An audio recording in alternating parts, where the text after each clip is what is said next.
O Amor do Espírito na Hellinger Ciência, Bert Hellinger, editora Atma, 2009, página 160. Crianças em apuros. Todas as crianças são boas. Desejo olhar ainda para um outro âmbito de modo espiritual. Trata-se das crianças difíceis. Nenhuma criança é difícil. O sistema é difícil. Algo em sua família encontra-se fora de ordem.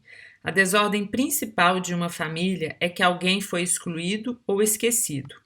O que então uma criança difícil faz? Olha para aqueles que foram excluídos. À medida que os excluídos retornam ao campo de visão, a criança fica desobrigada. Por exemplo, observei que as assim chamadas crianças hiperativas, que não param quietas, estão olhando para um morto, para o qual a família não está olhando. Por isso, disse a frase que muitos estranham: todas as crianças são boas. O fato de serem boas pode ser demonstrado durante as constelações familiares. Acrescentei mais um ponto a essa frase. Seus pais também, como crianças. Como crianças, os pais também costumam olhar para alguém. Especialmente os pais que julgamos difíceis são crianças que estão olhando para uma pessoa excluída. Muitas vezes não estão disponíveis para seus filhos, pois olham para a pessoa excluída. De repente, em última instância, também no caso das constelações familiares espirituais, que todos recebam o seu lugar, que aqueles aos quais foi negado o seu lugar recebam-no de volta.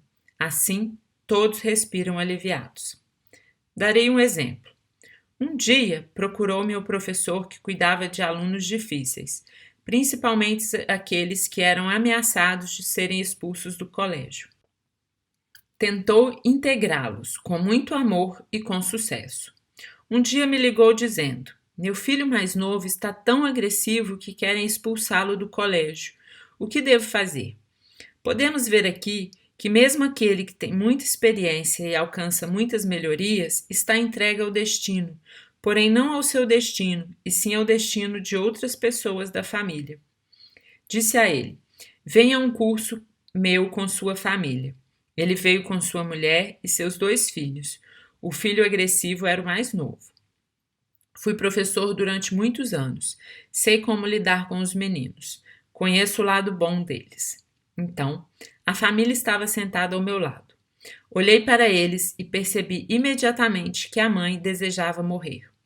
Por isso o filho era agressivo. Disse a ela: quando olho para você, vejo que deseja morrer. Ela me respondeu: é verdade. Mas por que deseja morrer? Naturalmente, por ser uma boa filha, disse a ela. Primeiro vou posicionar a sua mãe. Então, não abordei diretamente o problema. Posicionei a sua mãe, que olhou imediatamente para o chão, para um morto. Perguntei para a mulher: para quem a sua mãe está olhando? Deseja ir até um morto. A mulher respondeu: minha mãe teve um namorado que ela amou muito.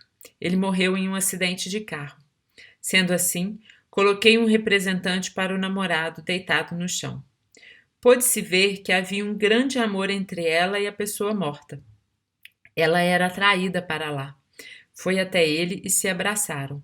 Então o morto fechou os olhos e estava satisfeito. A mãe da mulher voltou para o seu lugar e respirou profundamente aliviada. Em seguida, coloquei a mulher diante de sua mãe, e a mãe disse à filha: agora eu fico. A mulher ficou toda feliz e as duas se abraçaram. Estava evidente que antes desejava morrer no lugar de sua mãe. Em seguida, apoiou-se de costas em sua mãe e estava radiante. Assim pus o pequeno filho diante dela. Ele tinha cerca de 14 anos. Ela disse a ele: agora eu fico e me alegro se você também ficar. O filho se derreteu de tanto amor e aconchegou-se à mãe. Assim, tudo estava em ordem. De repente, ele tornou-se uma boa criança. As crianças mais difíceis são aquelas com o maior amor. Muitas vezes, porém, não sabemos para onde está olhando.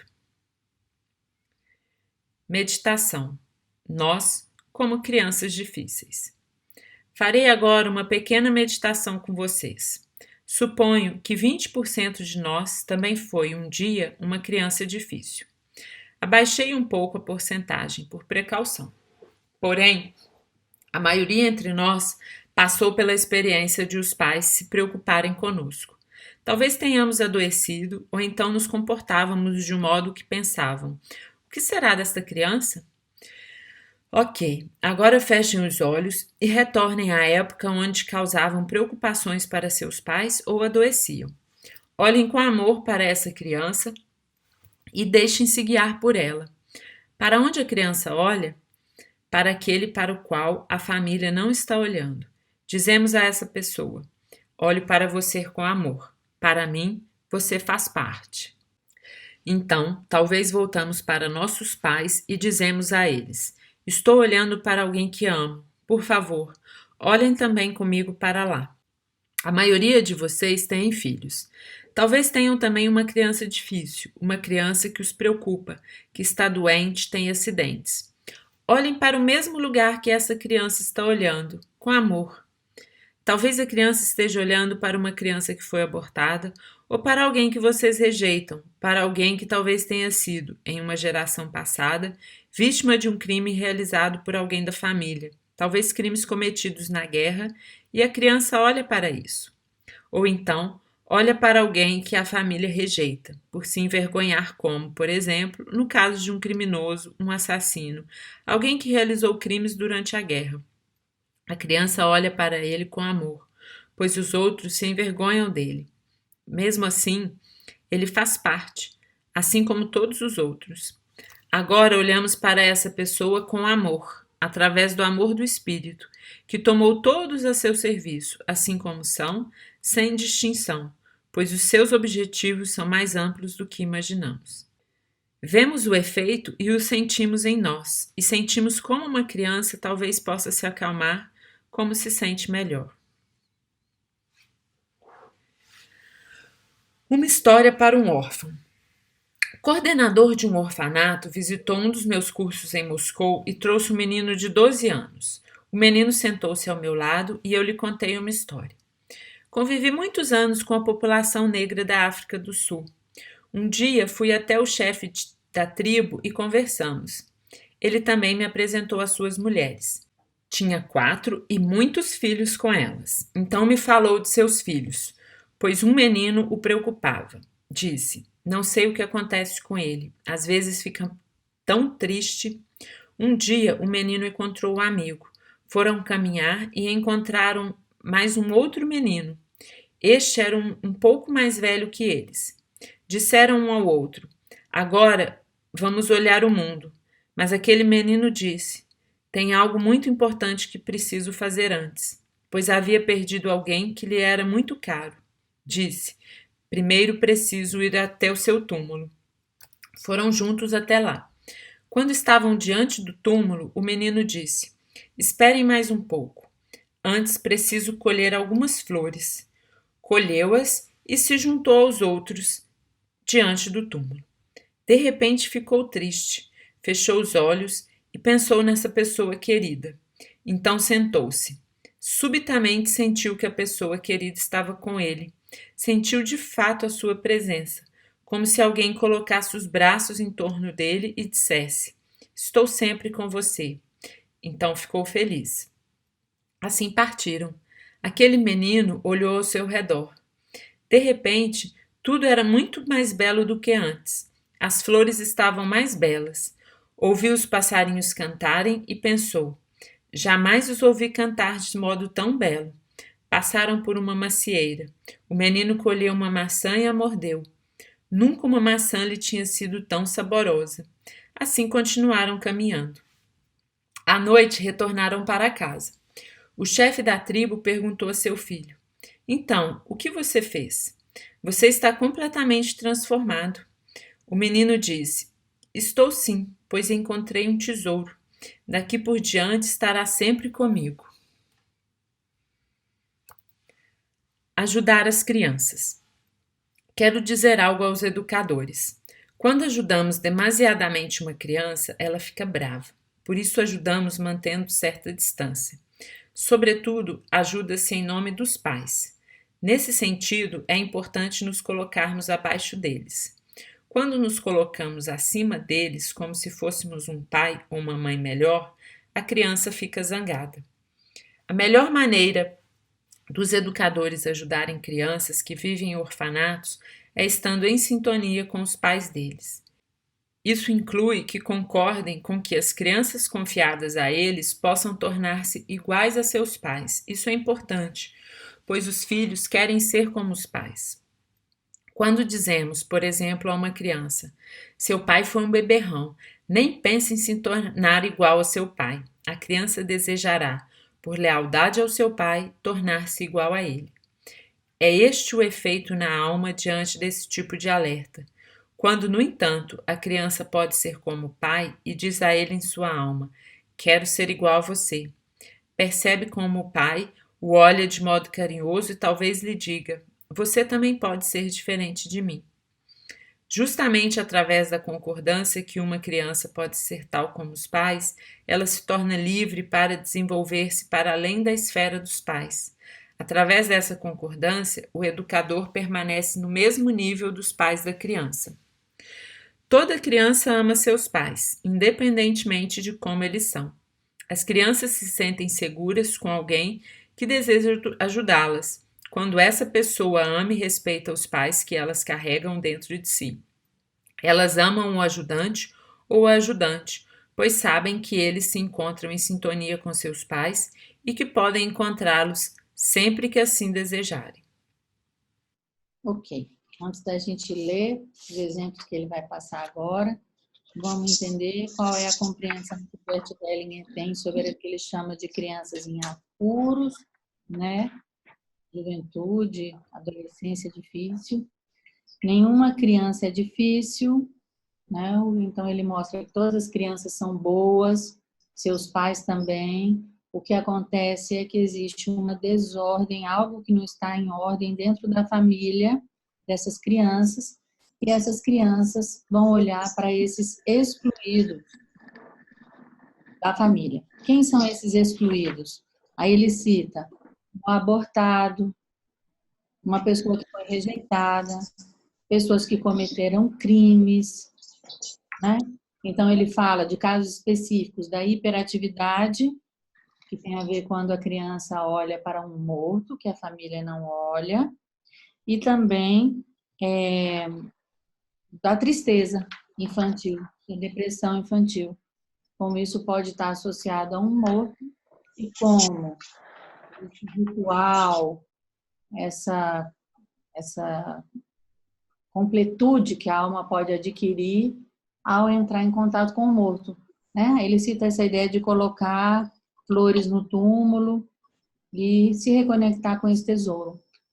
Com relação a isso, eu só gostaria de trazer uma lembrança de que não é necessariamente sempre o mesmo ritual ou nem que ele seja necessário. O que é importante é entender de que maneira as frases, as imagens, os gestos, as ações que a gente empreende, de uma certa maneira, concretizam essa inclusão dentro da alma, que é realmente aquilo que é necessário.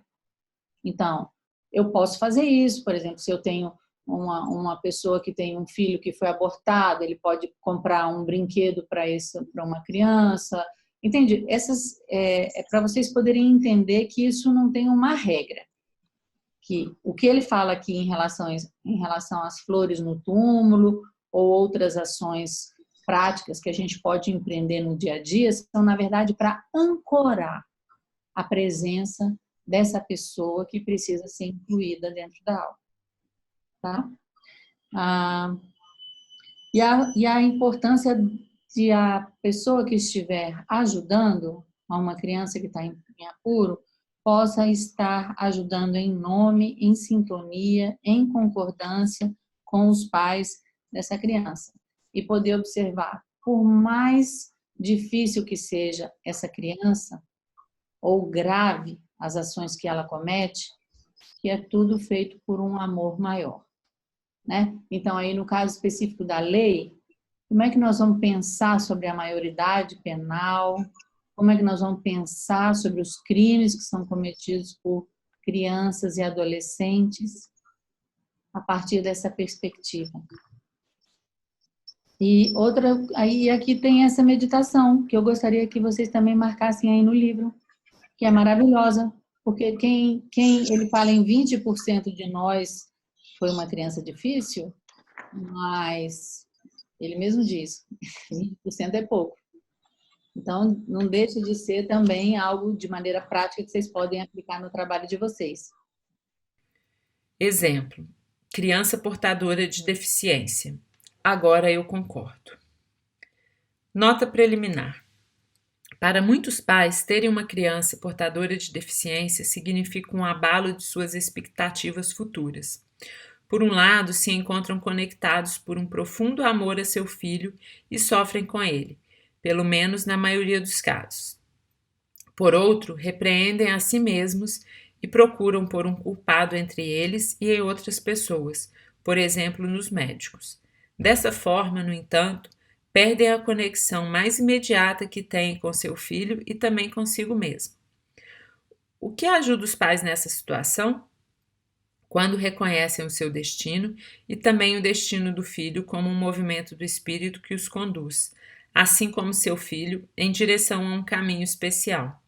Nesse caminho, ambos recebem uma força e um significado que podem alcançar apenas através desse destino. Entrarão em sintonia de um modo que deles exige o último, com a essência de nossa existência, com algo que vai muito além de nossas ideias mais corriqueiras sobre a felicidade, o amor e a vida. Esse destino é mais do que um destino apenas individual e pessoal. Vai muito além da família em questão, alcançando assim também o seu entorno, atuando de modo curativo. Torna-se os modestos e humildes, envolvendo-os com uma solidariedade amorosa e humana. A constelação. Os pais chegam com um menino portador de deficiência, com cerca de 12 anos, que dizem ser também autista, e sentam-se ao lado de Hellinger. O menino senta-se ao lado dele, ao lado esquerdo de sua mãe e então seu pai. O menino trouxe uma barra de chocolate para Hellinger. Ele agradece e abre o papel. Dá um pedaço ao menino e pega outro para si, colocando-o na boca. Hellinger para o menino. Está gostoso. Menino portador de deficiência com dificuldade. Gostoso. Olha para a mãe e bate palmas rindo. Quando os participantes desejam bater palmas também, Hellinger interfere. Hellinger para o grupo. Não reajam. Tudo deve permanecer apenas dentro da família, senão a incomodaremos. O menino alisa de modo amoroso o cabelo da mãe e a beija. Hellinger segura sua mão esquerda até que se acalma. Em seguida, pede aos pais que se coloquem no meio do círculo formado pelos participantes. A mãe se coloca à direita, ao lado do marido. Depois, Hellinger coloca o menino diante de seus pais. Hellinger aos pais. Permaneçam um ao lado do outro e se olhem. Agora um diz ao outro: é o nosso filho. Mulher para o homem: é o nosso filho. Hellinger para o homem: diga você também. Homem para a mulher: é o nosso filho. Hellinger: nós o tomamos como nosso filho. Mulher: nós o tomamos como nosso filho. Homem: nós o tomamos como nosso filho. Hellinger: juntos cuidaremos dele. Mulher: juntos cuidaremos dele. Hellinger: com amor. Mulher: com amor. Hellinger para o homem: olhe para a mulher e diga a ela: juntos cuidaremos dele com amor. Homem: juntos cuidaremos dele com amor. Hellinger para os pais: agora olhem para além da criança, para bem longe, para seu destino, e para mais longe ainda e digam internamente: sim. Os dois olham por um longo tempo, centrados, para além do filho, para longe. Hellinger: e agora olhem para o filho. Hellinger aproxima o filho de seus pais. Este se apoia com as costas nos dois. Os pais se aproximaram de forma que o menino possa estar entre eles. Após um tempo, o menino coloca os braços por trás, em volta de seus pais, e olha alternadamente para um e para o outro. Beija a mãe na bochecha. Em seguida, beija também o pai. Alisa os cabelos da mãe.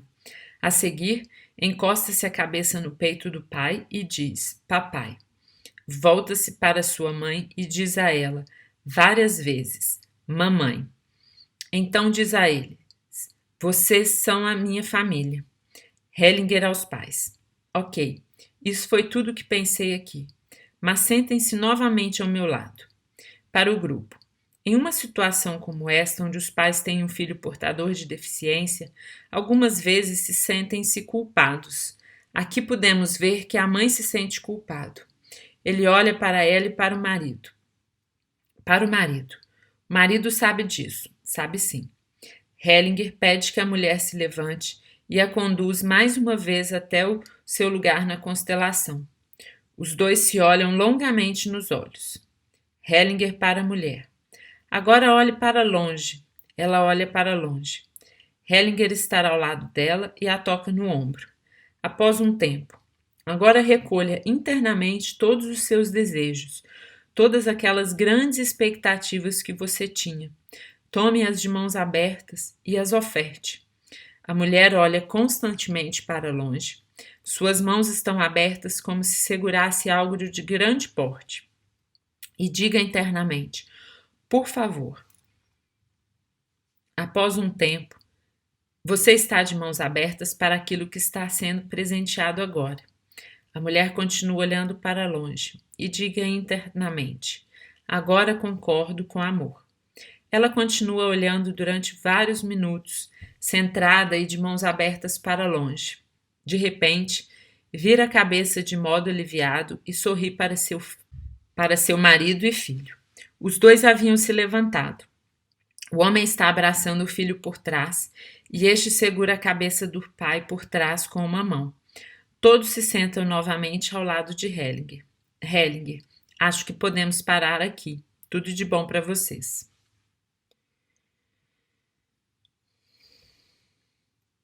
Exemplo. Crianças abortadas são representadas. Uma mulher se senta ao lado de Sofia Hellinger. Após um tempo, Sofia coloca a sua mão direita entre as omoplatas da mulher. Sofia Hellinger, para o grupo. Ela está muito nervosa, mergulhada em seus pensamentos. Seu coração bate forte. Para a mulher. O que devemos fazer? Não estou certa se deseja trabalhar. Está com medo daquilo que talvez venha à luz? Coloca a mão nos olhos da mulher para que ela os feche e depois a coloca novamente entre as suas omoplatas. Após um tempo. Respire profundamente com a boca aberta. Inspire e expire várias vezes. Para o grupo. Estou tentada a colocá-la em contato com outra energia e o mesmo faço comigo mesma. Após um tempo. Agora sei do que se trata. Coloca a sua mão direita no colo da mulher. Para o grupo. Hoje de manhã ela fez uma pergunta. Gostaria de retomá-la agora. Escolhe um representante para o filho de 9 anos da mulher e pede para que se posicione. Após um tempo, ele dá alguns passos para trás. Em seguida, escolhe uma representante para a mulher e pede para que se posicione diante do filho a uma certa distância. Para esta representante. O filho sempre diz que seria melhor que ele não vivesse. A representante da mulher coloca a mão direita no seu coração e respira profundamente. Olha para frente em direção ao chão. O filho se ajoelha lentamente e senta nos seus calcanhares.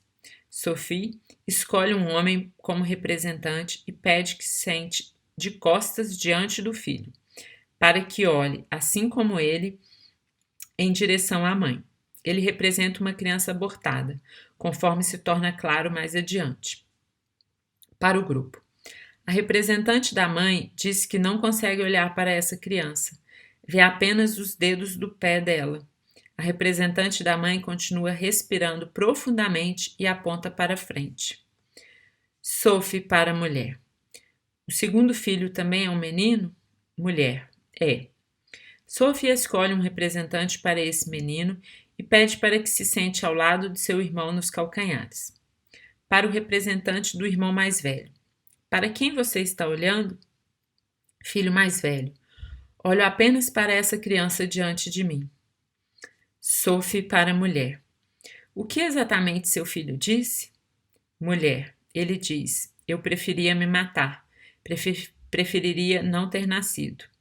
Sophie para o representante do filho mais velho: diga a ele, a criança abortada: preferiria não ter nascido como você.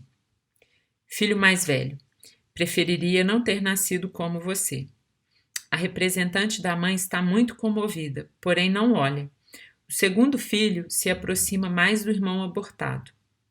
Sophie para a mulher: seu segundo filho diz o mesmo que o primeiro? Mulher: diz sim. A criança abortada começa a ficar inquieta.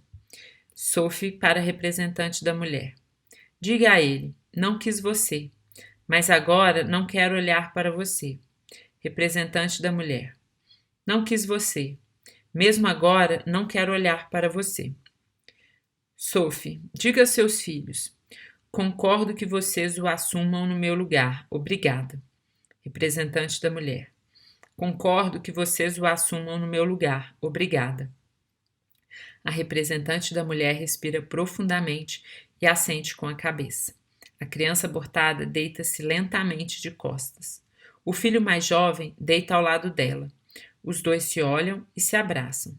Sophie para o filho mais velho: olhe para sua mãe e diga, mamãe, por você faço qualquer coisa. Filho mais velho: mamãe, por você faço qualquer coisa. A representante da mãe acena com a cabeça. Sophie, diga para ele, obrigada. Representante da mulher: obrigada.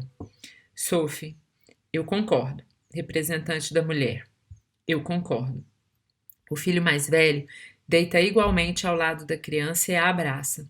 Os três se abraçam. Sophie para a representante da mulher: como se sente?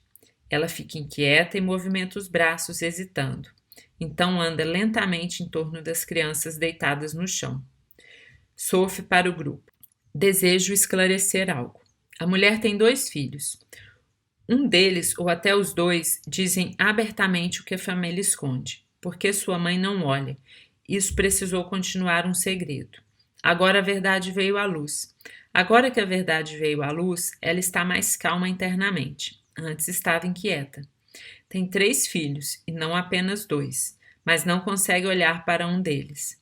Para a mulher: se existir um aborto, é importante que você reconheça isso, senão não há solução. Aqui não se trata de justiça.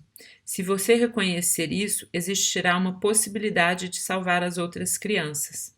Aqui você pode ver o que acontece com eles. Enquanto você se recusar a ir até a criança abortada, seus filhos farão em seu lugar. A solução necessita de tempo. Se você reconhecer e verbalizar isso, poderá olhar para a criança abortada. Antes, a sua representante pôde ver somente os pés dela. Enquanto você permanecer presa aos seus pensamentos e talvez ficar procurando por justificativas e desculpas, estará desconectada internamente do que ocorre aqui. Primeiramente, precisa reconhecer o que é.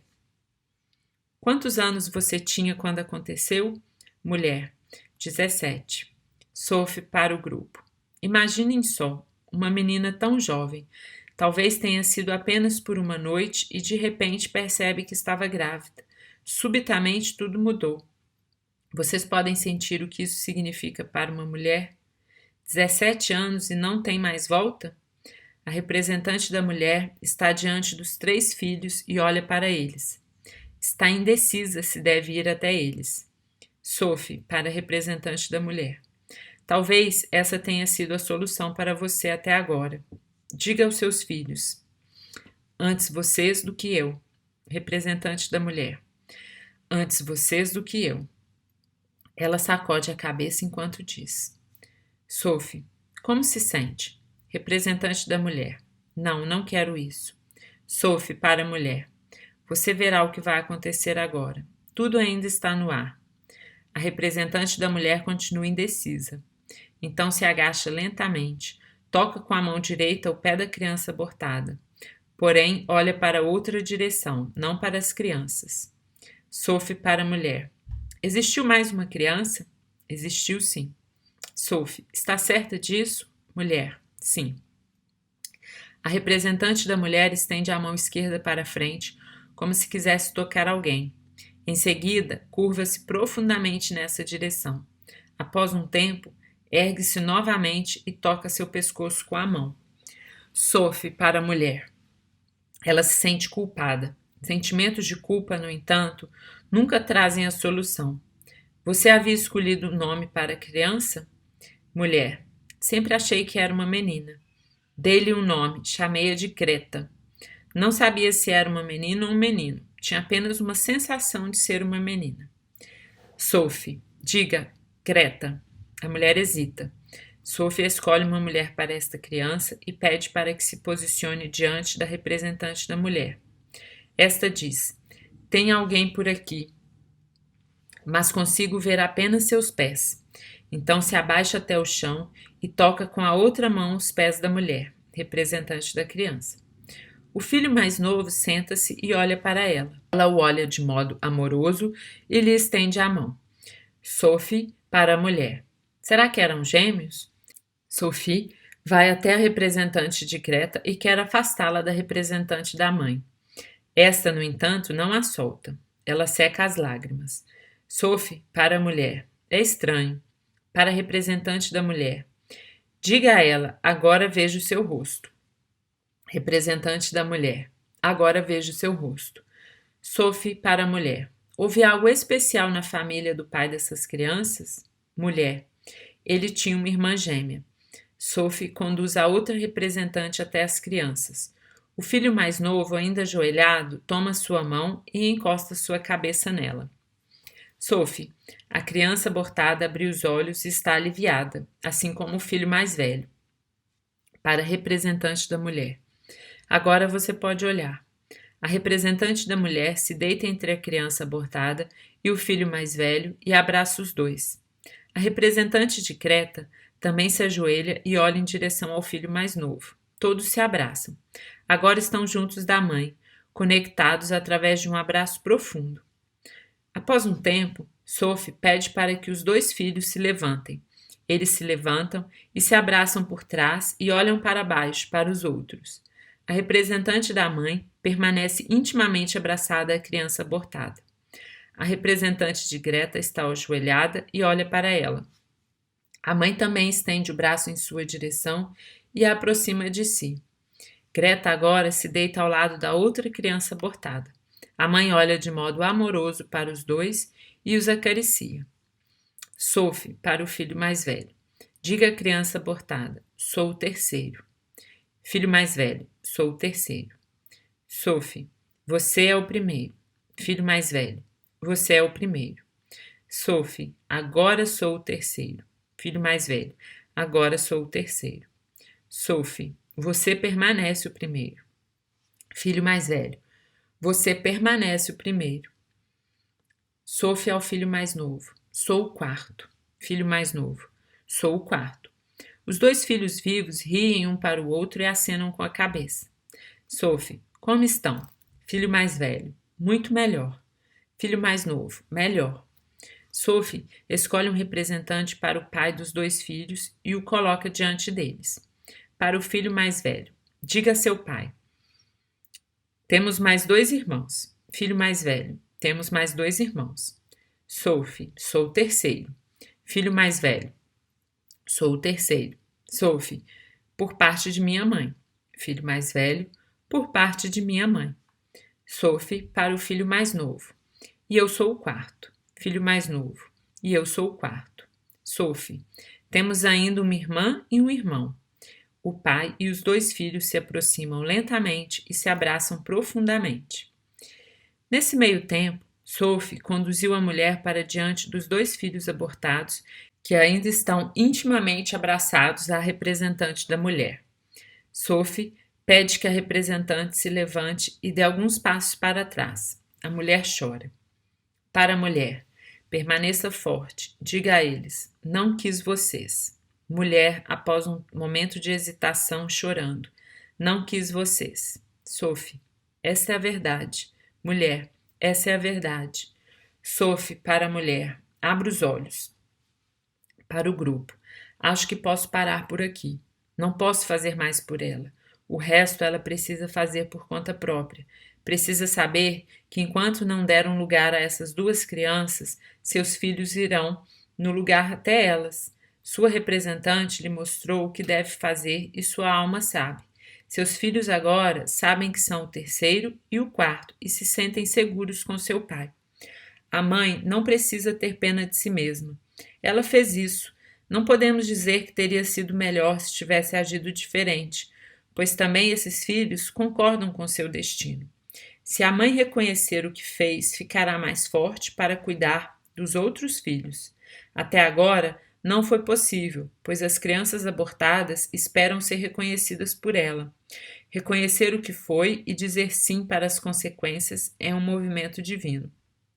Quanto disser não ou buscar justificativas, tudo ficará pior para todos. Para a mulher.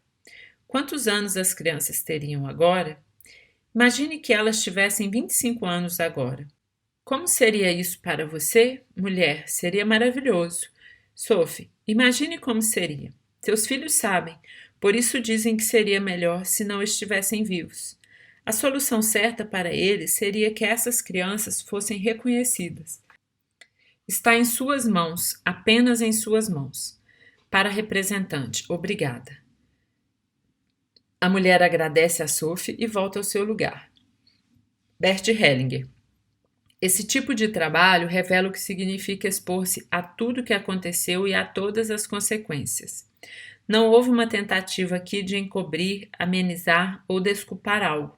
Vocês podem imaginar que efeito isso teria na família se aquilo que aconteceu tivesse sido desculpado ou justificado, algo que os ajudantes por vezes tentam.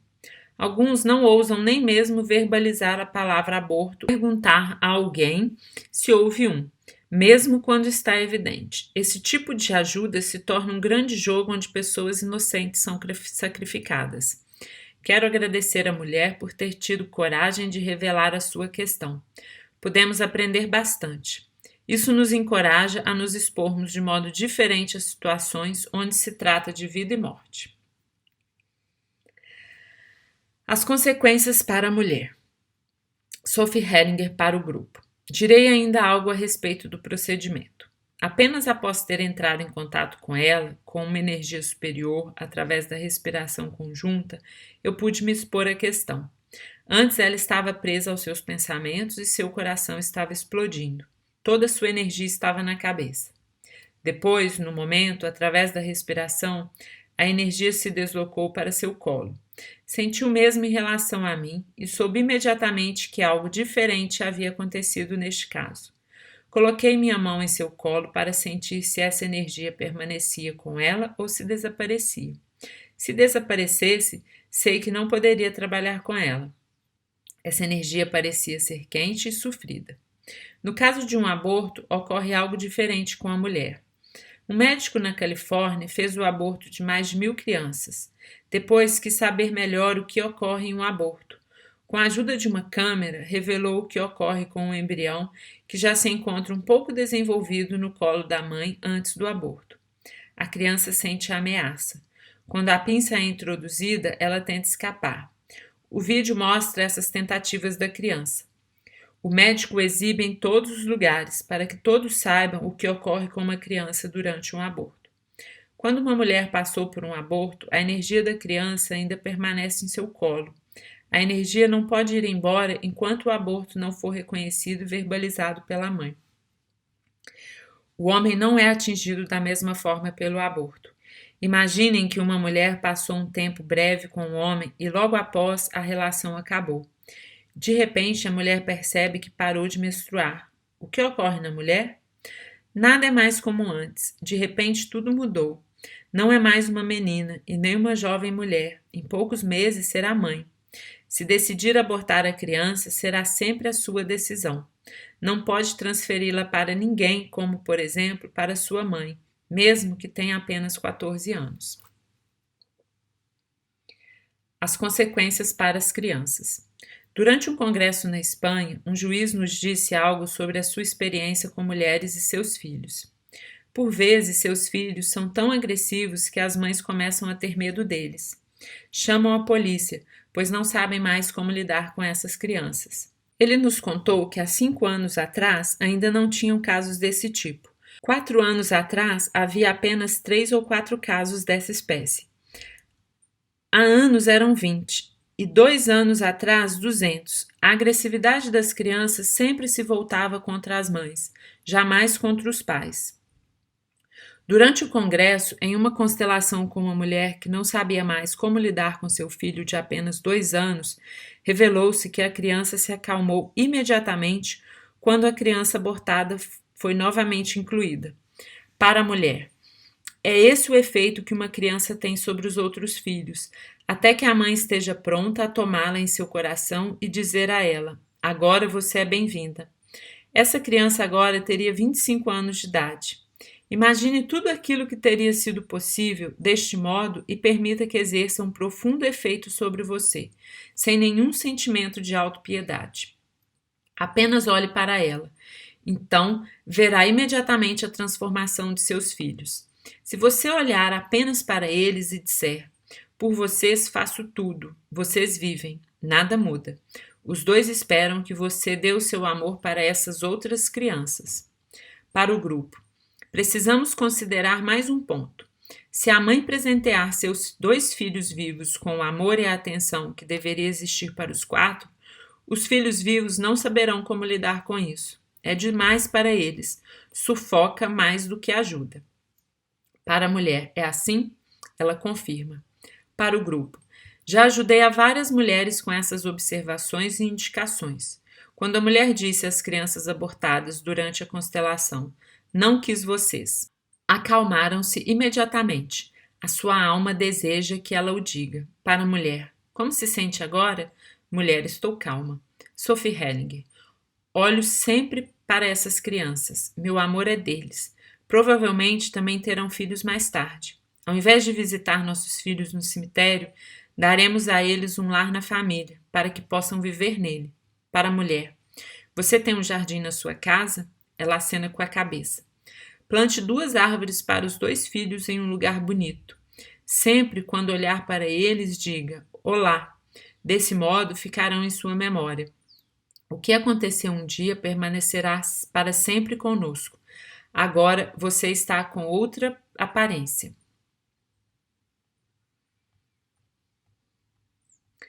As consequências para o relacionamento de casal. Sophie Hellinger para o grupo. É de grande ajuda para os homens e mulheres quando sabem o que ocorre na mulher que abortou uma criança. Essa mulher não está mais totalmente presente para o marido, pois uma parte dela permanece com a criança.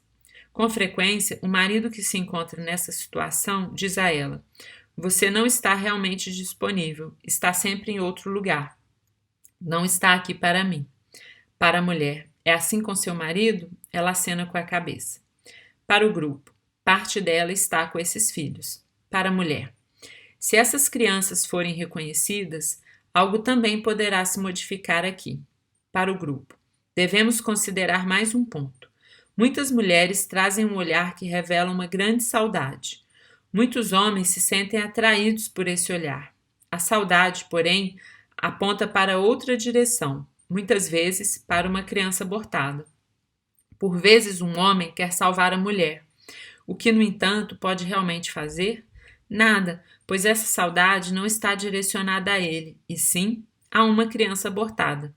Quando deseja ajudá-la mesmo assim, dará mais do que a mulher poderá tomar. Deste modo, o equilíbrio entre dar e tomar se encontra em perigo. Portanto, um aborto atua em diversos níveis. Quando um homem passa por uma experiência dessas com sua mulher, poderá compreendê-la melhor. Concorda que ela possa estar disponível apenas em parte para ele e sua família. Quando exige mais do que ela pode dar, algumas vezes a única saída para ela é deixar o marido. Para a mulher, tudo de bom para você. Bert Hellinger. Obrigado, Sophie. Obrigado. Aplausos no grupo. Esse tema é um tema muito crucial, né, nós já vimos que ele teve uma evolução dentro da compreensão hellingeriana. Recomendo que vocês, além desse trecho nesse livro, também estudem no livro dela, A Própria Felicidade, né? Pois esse descobrimento do aborto, do efeito do aborto, também se deve muito a Sophie. E tão maravilhosamente nos mostra, nesses trechos que nós lemos, os efeitos e as consequências para a mulher, para as crianças e para a relação de casal.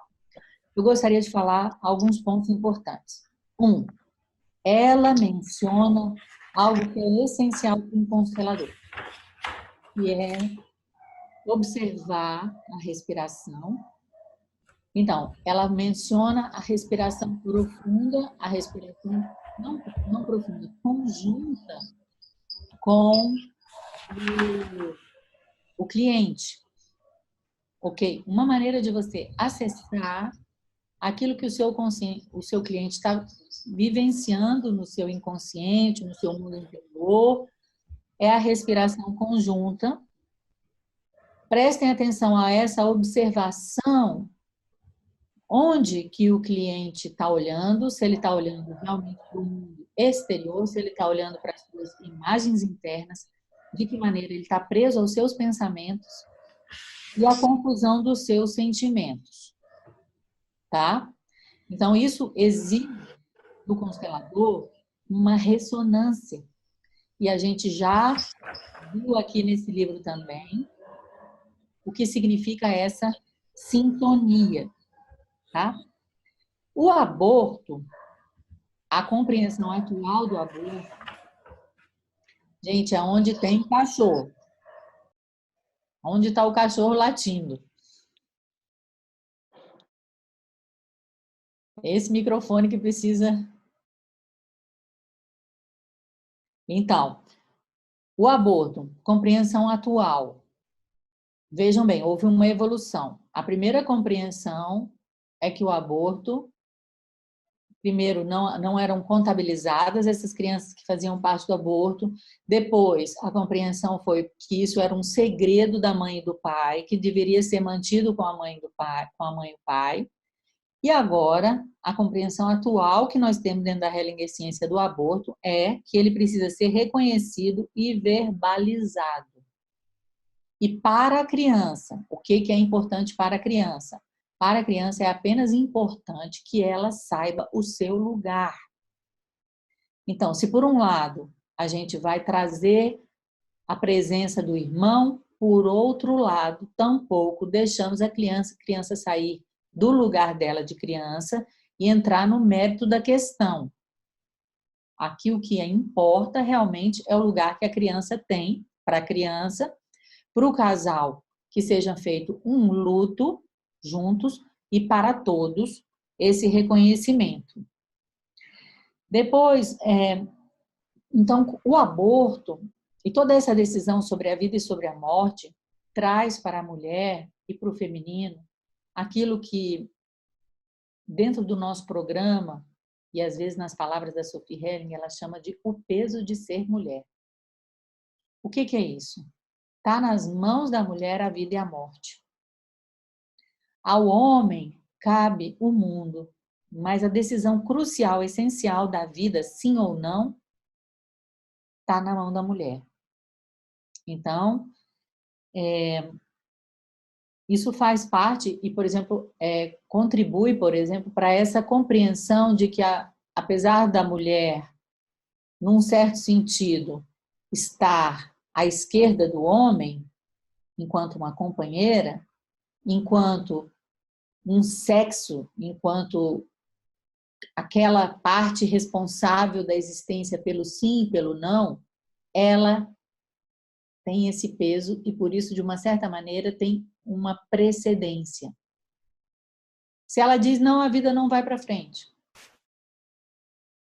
Entendem? Então, isso é sobre o que significa o aborto, o sim e o não à vida, sobre o ser mulher e sobre a posição da mulher no mundo, tá? Outra coisa que ele cita aqui, que é importante mencionar, é a questão da agressividade das crianças. eu marco, saliento, que ele coloca que essa agressividade é direcionada na grande maioria das vezes, à mãe, né? No caso até de uma doença grave, como uma esquizofrenia, é possível que o filho mate a mãe, que mata quem ele mais ama. Por que essa criança é agressiva com a mãe? Aí ela, aqui nesse ponto, fala-se sobre o aborto, né? A dinâmica do aborto, como isso afeta os irmãos. E em outros livros do Bert Hellinger vocês vão ver outros fatores. Por exemplo, quando uma mãe quer morrer e a criança vê que a mãe quer morrer e ela vai se tornar agressiva, como uma maneira de chamar a atenção da mãe para a vida, ou seja, dando trabalho para a mãe, e fatores transgeracionais que envolvem gerações anteriores, tá? Então, é como também presentificar o aborto. Vejam qual é a frase. Agora você é bem-vindo, bem-vinda. Teria X anos. Tá? Então, não é tanto voltar para a situação no passado, mas presentificar, fazer uma integração disso. Inclusive, Sophie fala, plantar 2 árvores. O que é isso? Muitas vezes a gente vê na constelação, não é o ritual em si, é uma âncora. É uma âncora que pode ser feita com absolutamente qualquer coisa. Ela está sugerindo aqui uma árvore, onde você faz algo bom para a vida, onde você se relaciona com a natureza, tá? O Amor do Espírito na Hellinger Ciência, Bert Hellinger, Editora Atma, 2009, página 172. Os grandes conflitos. Nota preliminar. Neste capítulo, retomo ao tema da boa consciência, como ela se expressa nos grandes conflitos e o seu lado aniquilador da vida, muitas vezes com consequências fatais para muitos indivíduos e grandes grupos com os quais os indivíduos estão ligados. A questão é: como surgem esses conflitos? O que lhes serve de justificativa? O que nos entrega a eles? Por outro lado, nós nos perguntamos: como podemos conduzi-los de uma forma que sirvam ao progresso e à renovação, de uma forma que, ao final, nos reúna ao invés de nos separar uns dos outros? Podemos também nos fazer a pergunta: o que devemos considerar e o que podemos fazer para que, no seu final, vivenciamos a paz e estejamos mais enriquecidos ao invés de mais empobrecidos e ainda, ao invés de desumanos, humanos? Neste capítulo, me limito à visão geral. O que leva a esses conflitos e como os solucionamos? Eu descrevi e mostrei em situações concretas, em vários livros e também em vídeos e DVDs, como cada um de nós pode se expor aos grandes conflitos, evitá-los e superá-los. O grande conflito. A vontade de extermínio. Todo grande conflito pretende remover algo do caminho e, em última análise, destruí-lo. Por trás desses conflitos atua uma vontade de extermínio. De que forças ou medos ela se alimenta? Ela se nutre principalmente da vontade de sobreviver. Quando nossa vida é ameaçada, reagimos com a fuga para não sermos exterminados por um outro ou pela agressão, tentando liquidar o outro ou, pelo menos, colocá-lo em fuga. Tirar o adversário do caminho é o extremo da vontade de extermínio. O que importa nisso não é apenas, via de regra, liquidar o outro, mas também incorporá-lo e apropriar-se do que ele possui. Isso também está a serviço da sobrevivência. Horrorizamo-nos com o canibalismo, contudo, apenas na aparência, pois ainda existem situações em que os seres humanos asseguram sua sobrevivência à custa de outros seres. Muitas vezes, a assimilação do que foi exterminado por nós é inevitável para a nossa sobrevivência. É verdade que nos alimentamos também dos frutos da natureza, mas isso também exige o sacrifício de outros seres, principalmente de animais. Portanto, esses conflitos, principalmente os mortais, são desumanos? Em caso de extrema necessidade, não podemos evitá-los. Uma vez que esses conflitos, embora assegurem a sobrevivência, também a colocam em risco. Desde o início, os homens sempre lançaram mão de meios pacíficos para resolvê-los. Por exemplo, através de acordos, fronteiras bem definidas, associação de grupos menores sobre uma jurisdição comum e por meio de leis. A regulamentação jurídica mantém os conflitos mortais dentro de certos limites, principalmente porque o monopólio da força pelo governante impede a solução violenta de conflitos pelos indivíduos ou por grupos subordinados. Essa ordem é exterior. Ela se baseia, por um lado, no consenso, mas, por outro, também e principalmente no medo da punição, que pode chegar à pena de morte ou de exclusão da comunidade. Essa ordem, que é imposta pela força, é simultaneamente conflito e luta. Mas esse conflito é administrado de modo a servir à sobrevivência do grupo e de seus membros individuais. Assim, a ordem jurídica estabelece limites à vontade pessoal de extermínio e protege os indivíduos e os grupos contra as irrupções dessa vontade. Quando esses limites deixam de existir, como acontece na guerra, ou quando o poder da ordem desmorona, como nas revoluções, irrompe de novo a vontade original de extermínio, com suas terríveis consequências. A transferência da vontade de extermínio. No interior dos grupos em que a ordem jurídica protege o indivíduo contra a vontade de extermínio de seus semelhantes e da sua própria, essa vontade se move, às vezes, para outras áreas.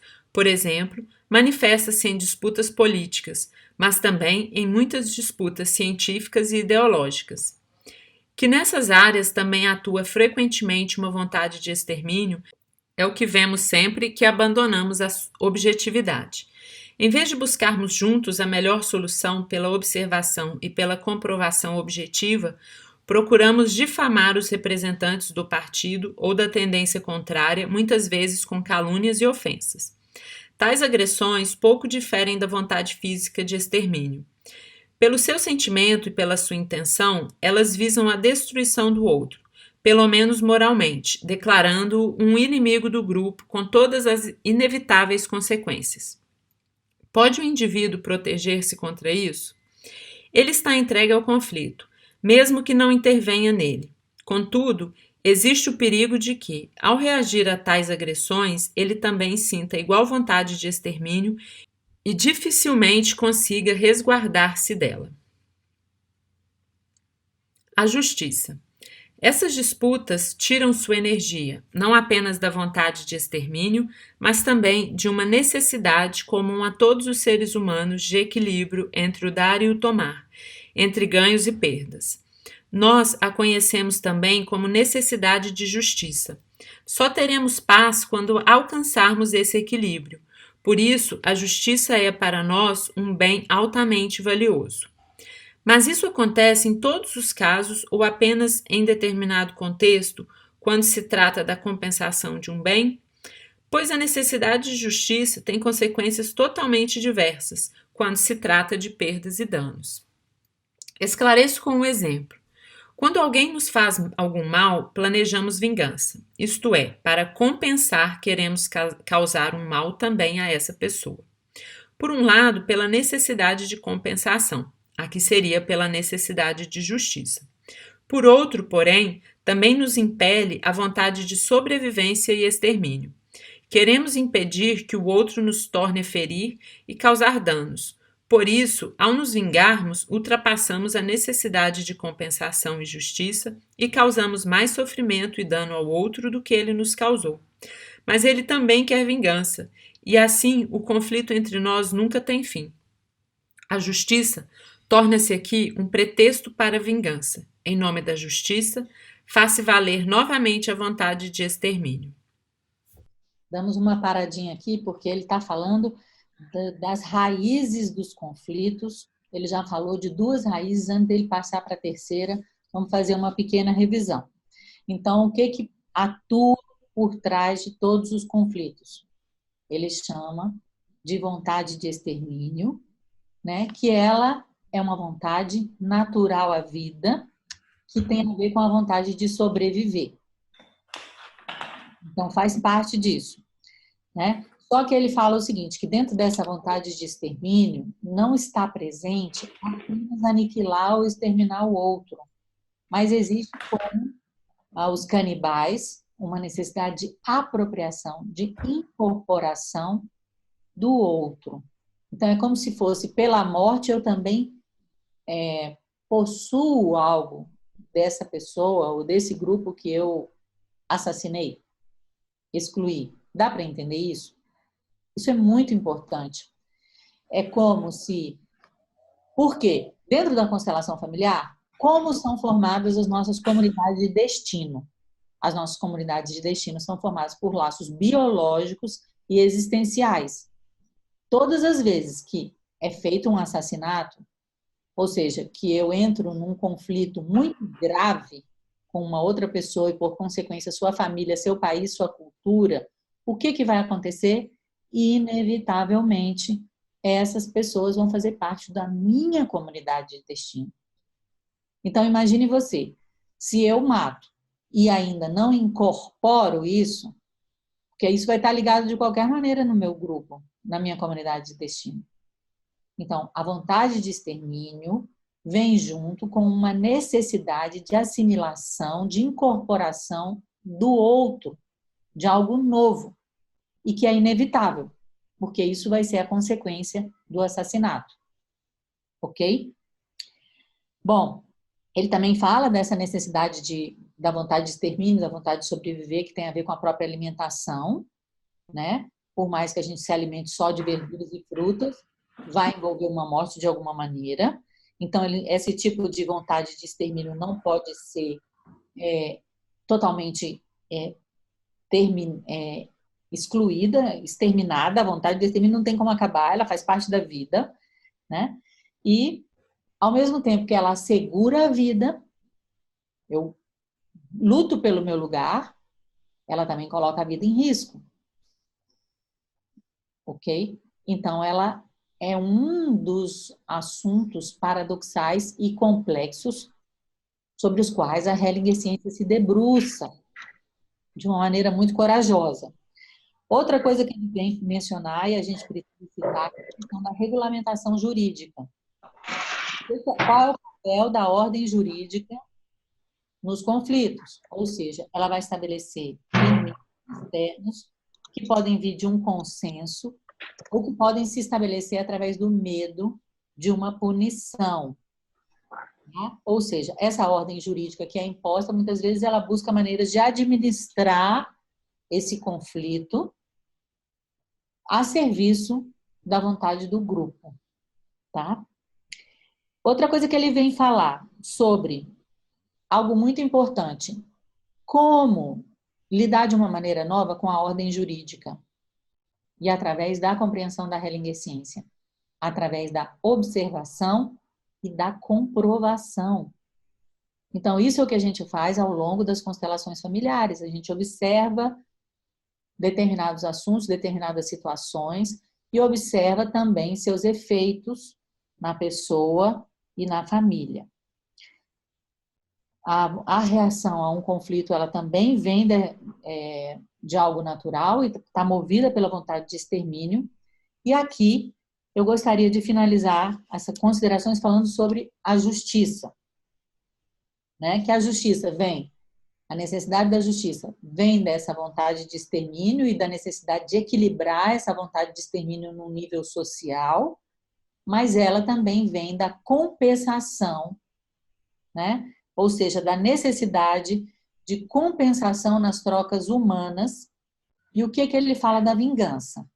Isso é muito importante.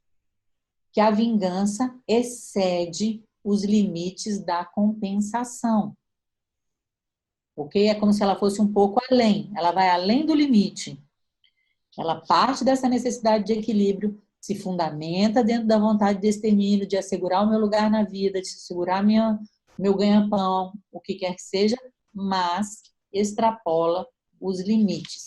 Então, observar quando a justiça é usada, né, com o pretexto da vingança, porque inevitavelmente vai levar ao fracasso, porque ela excede o limite do equilíbrio, da compensação. A consciência. Ainda uma outra coisa estimula o conflito. É algo que julgamos bom e que, não obstante, produz o mal. É a boa consciência. Tal como a justiça, também a boa consciência é atrelada como um cavalo ao coche da vontade de extermínio, pois sempre que alguém se julga melhor do que outros, achando-se no direito de fazer-lhes mal, age sobre a influência de sua consciência, com boa consciência. Essa consciência é realmente sua? Ela é a consciência da família e do grupo que assegura a sobrevivência do indivíduo. É a consciência de um grupo que defende a própria sobrevivência, no conflito com outros grupos, por meio de uma vontade de extermínio. Essa consciência, que é considerada por muitos como algo sagrado, santifica os ataques a pessoas que pensam ou agem de modo diferente e mesmo o extermínio delas. Daí nascem as guerras santas. Tanto nos campos de batalha quanto no interior dos grupos, onde os que pensam e agem de maneira diferente são vistos como um perigo para a união desses grupos. Como numa guerra, também aqui todos os meios para tal fim são justificados e santificados pela boa consciência. Por isso, todo apelo à consciência ou à honestidade de tais agressores é inútil e esvazia-se, não porque sejam maus, mas porque têm uma boa consciência e julgam combater por uma boa causa. Por outro lado, quem apela para a consciência deles o faz sobre a influência de uma outra consciência, de sua própria boa consciência, e corre o risco de recorrer, com o seu incentivo, aos mesmos recursos dos agressores. Por isso, são vãs as tentativas de resolver os grandes conflitos, apelando à justiça e à boa consciência.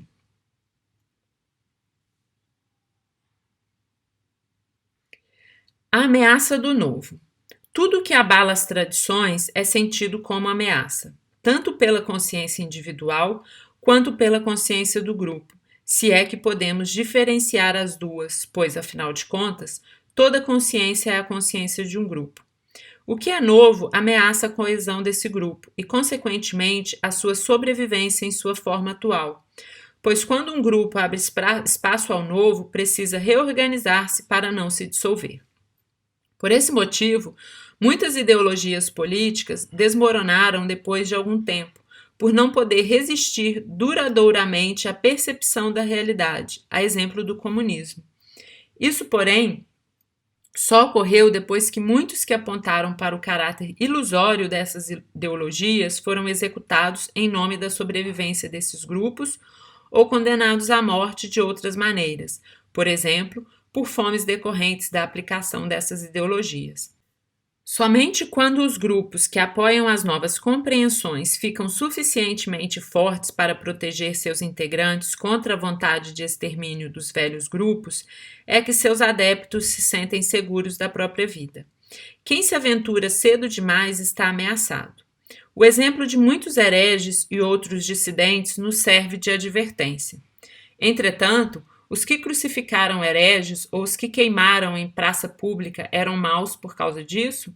Eles lutavam pela sobrevivência do grupo, portanto, pela sua própria.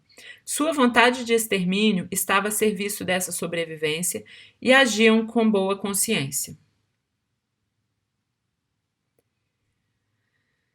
A internalização do rejeitado. Quando alguém, sob a influência de sua boa consciência, rejeita alguém, não importam os motivos, uma outra instância anímica força-o a dar ao rejeitado um lugar na sua alma. Isso se mostra na medida em que passa a sentir em si algo que rejeitou no outro, por exemplo, sua agressão. Porém, o alvo dessa agressão muda. Ela não se volta contra o agressor que ele rejeitou, mas contra outras pessoas que associa ao agressor, sem que o sejam. Com isso, fica-lhe oculto que se trata apenas de uma transferência. Entretanto, o impulso é o mesmo. Contudo, de uma maneira estranha e compensadora, uma instância interior oculta leva essa boa consciência a ferir-se com a própria arma e fracassar. Nesse contexto, existe ainda uma transferência. Em seu estudo sobre as projeções, Freud fala também de um outro tipo de transferência, pela qual combatemos numa outra pessoa aquilo que rejeitamos e negamos em nós mesmos. Outro modo de transferência se mostra quando os filhos incorporam em seu comportamento algo rejeitado por seus pais. É o que se percebe muitas vezes nos radicais da direita, Muitas vezes, através de seu radicalismo, prestam uma homenagem ao pai rejeitado ou desprezado pela mãe.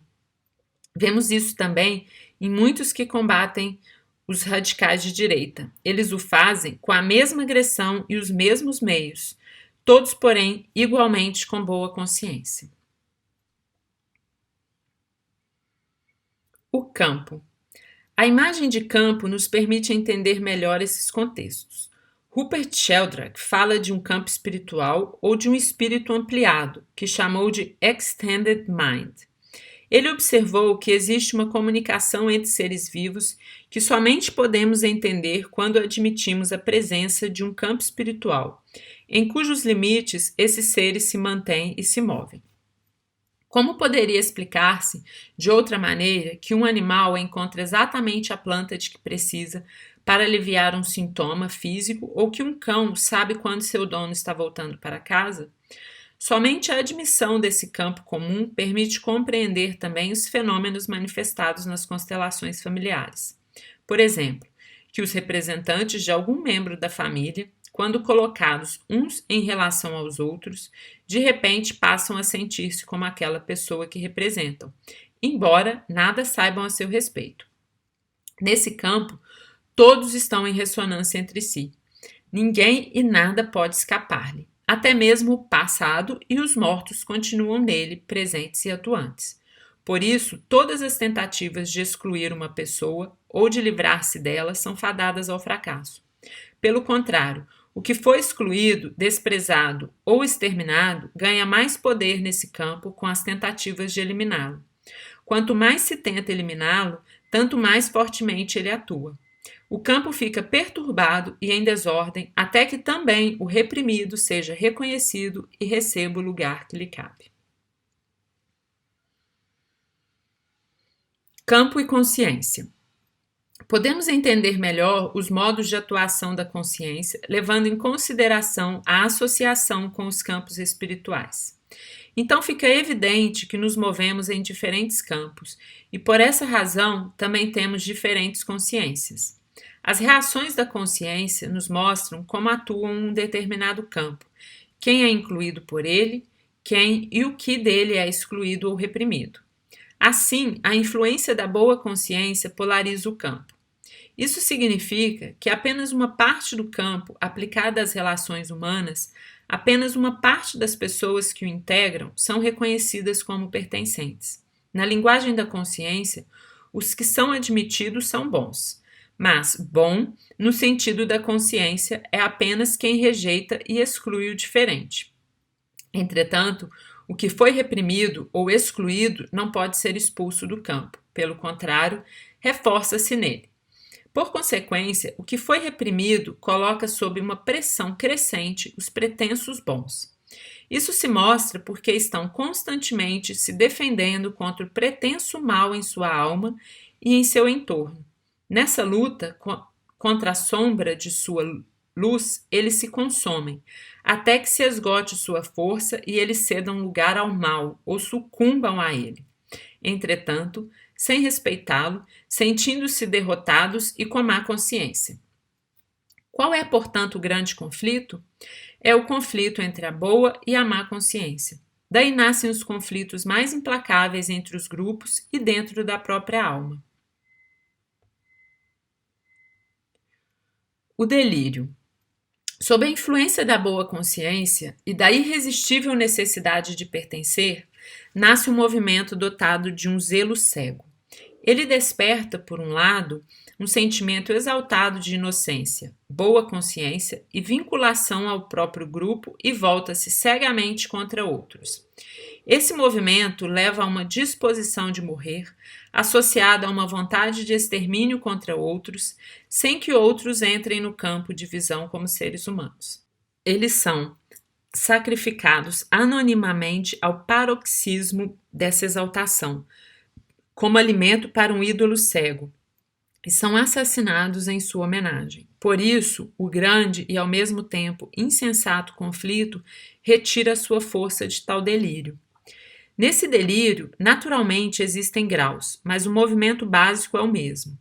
Nele, a individualidade se dissolve na coletividade anônima e a boa consciência induz a um sentimento de superioridade em relação a outros grupos. Este é o movimento que conduz à exaltação, onde a verdade é diminuída ou mesmo abolida, assumindo traços delirantes. Quem se retira da multidão dos exaltados e volta à razão não colabora mais com o grande conflito. Já não se deixa seduzir por ele, mas corre o perigo de voltar contra si os exaltados, como se fosse um traidor, tornando-se vítima do conflito. E por que razão? Porque já não tem a boa consciência dos demais. Resumo: os grandes conflitos começam na alma, sob a influência da boa consciência. A eles são sacrificadas, muitas vezes, a própria vida e a de muitos outros. Dessa forma, os grandes conflitos se tornam algo sagrado para a alma, sim, algo divino, ao qual, de bom grado, oferecem-se os maiores e mais extremos sacrifícios, mas apenas ao próprio Deus particular. Por isso, os grandes conflitos estão a serviço desse Deus, são iniciados e recompensados por ele. Como? Sobretudo depois da morte, pois a vida das vítimas é o alimento que lhe é constantemente oferecido. Ela glorifica esse Deus no grupo e assegura a sua dominação sobre ele. Existe alguma saída para nós? Vou procurá-la no próximo capítulo. Maravilhoso. Então, nós vimos que os grandes conflitos vêm da vontade de extermínio, os grandes conflitos vêm dessa necessidade de equilíbrio, de compensação, mas o terceiro e grande fator que gera os conflitos é a boa consciência, né? Ou seja, todas as vezes que eu me julgo melhor do que o outro, ao invés de eu estar atuando por meio da verdade, eu estou atuando pela verdade do meu grupo, da minha família, do grupo restrito, ou seja, aquilo que parece minha consciência, uma consciência pessoal, na verdade é a consciência do grupo, que também busca a sobrevivência. Bert Hellinger nos mostra, e foi talvez, se não o seu maior descobrimento, um dos maiores, que essa consciência não é sagrada, ela não é divina, ela não é a voz da verdade, né? E que a partir desta voz da consciência restrita, são feitas as chamadas guerras santas, e todos os meios são justificados e santificados no extermínio, aquilo que é diferente, aquilo que é rejeitado pelo grupo, né? Então, ele mostra que os grandes conflitos não se resolvem pela justiça, ou pela consciência. Vão se resolver através do quê? Então, ele vai nos levar para um lugar além da boa consciência, para aquilo que ele chama do amor do espírito, e é o que ele está falando, vou levar vocês aqui no próximo capítulo, né? Mas nós já sabemos que ele vai além dos limites da consciência. Outra coisa que ele fala é de que maneira o novo sempre ameaça a coesão do grupo e necessita de uma reorganização do grupo. Isso num nível familiar, quando chega uma criança, numa empresa, quando chega um outro colaborador, numa sociedade, quando novos autores sociais assumem a proeminência, tá? E ele fala de algo muito importante, que eu não sei se vocês perceberam, que esse novo, ele sofre um perigo. Ele está em perigo, porque ele ameaça a ordem com a sua novidade, não é nem porque aquilo que ele faz ou deixa de fazer é ruim em si, é porque ele leva inerentemente os grupos a uma reorganização, por isso ele é ameaçado. E ele só deixa de ser uma ameaça quando existe uma solidificação do campo mórfico. É isso que ele está falando. Quando o novo deixa de ser muito novo, e aí vão se solidificando ideias, valores, práticas dentro da cultura, esses que trouxeram essa novidade deixam de ser uma ameaça e deixam de ser ameaçados pelo grupo. entende? Então, demora um tempo para a incorporação desse novo.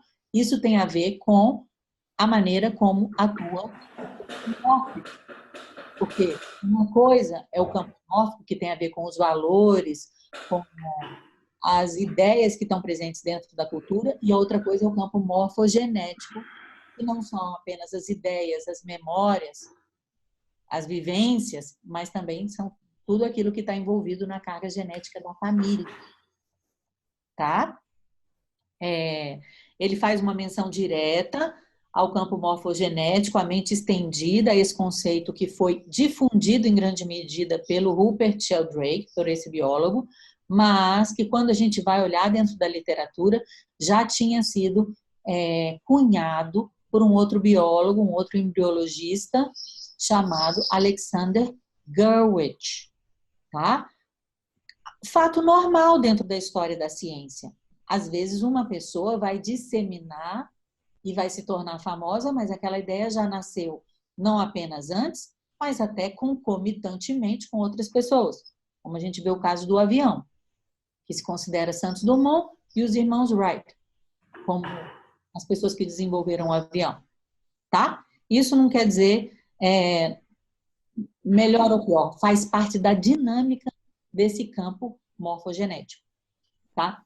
Outra coisa com relação a esse campo morfogenético que eu gostaria de dizer. Agora, esse conceito de campo, só para deixar marcado, esse conceito de campo não é um conceito que veio da biologia. A fonte original da ideia do conceito de campo vem da física. Então, ela foi usada na física, o conceito foi usado na física, na biologia, na história, na psicologia, e é usado dentro das constelações familiares, tá? Na sociologia. Muito obrigada, Maria Cláudia. Vou colocar aqui o nome do Alexander Gurwitch. Eu acho que é assim. Tem uma conferidinha depois no Google. Então, quando eu vou, por exemplo, fazer meu TCC, que eu tenho que escrever sobre a noção de campo, eu tenho que explicar qual é a noção de campo hellingeriana, mencionar que ele faz uma correlação disso com o Rupert Sheldrake, mas que um conceito como esse se insere dentro de um contexto mais amplo de outras ciências, tá? Outra coisa que ele mostra aqui é o seguinte: toda tentativa de exclusão leva ao fracasso, né? Que existe, por um processo de transferência, uma internalização do rejeitado. Ou seja, eu acabo desenvolvendo dentro de mim as atitudes, o jeito de pensar daquilo que eu rejeito. Só que essa transferência vai se voltar para outras pessoas. Então, isso aqui é muito profundo, precisa ser lido e aprendido com cuidado, porque Bert Hellinger está, inclusive, fazendo referência à fonte do seu conhecimento sobre os mecanismos de projeção, de internalização, né? E, ao mesmo tempo, mostra a leitura que ele tem desses eventos. Então, quando internaliza, quando uma pessoa rejeita algo, ela vai internalizar o rejeitado, sentindo como outro, tá? Sendo que o alvo vai mudar. Eu não vou mais rejeitar aquela pessoa, mas eu vou rejeitar outras pessoas e outros fatos, né? Ele cita Freud, mostra de que maneira, quando internaliza, a pessoa internaliza esse rejeitado, ela vai se ferir com as mesmas armas daquela pessoa que ela rejeitou. E vai falar que é algo muito importante para o momento em que nós estamos vivendo, os extremismos, como surgem os extremismos, né? Vem dessa internalização do rejeitado, muitas vezes do filho em relação ao pai. O filho toma as dores do pai e mostra como tanto os extremismos de direita como os extremismos de esquerda têm a ver com uma dinâmica única. O que mais? Nós nos movemos em diferentes campos, por isso somos regidos por diferentes consciências. E olha que coisa mais interessante. Observem como é um ímã no meio de malhas de ferro. Um ímã, quando é colocado, vai gerar um campo e vai atrair para si as malhas de ferro. Não é assim que funciona? O poder de atração de um ímã? É exatamente o que acontece em relação à boa consciência. A boa consciência, dentro de um campo, ela vai polarizar esse campo. Vai fazer o quê? Onde tenha um processo de atração e repulsão. Então, os grandes conflitos começam na alma, através da boa consciência. Eles chamam essa consciência, inclusive, de Deus particular. A esse Deus particular são feitos sacrifícios, oferendas, né? E acaba que essa boa consciência, ela é santificada, identificada com o divino. Então, ele vai nos mostrar agora qual é a solução para isso, mas com certeza é ir além dessa polarização que é empreendida, realizada com a identificação com a boa consciência.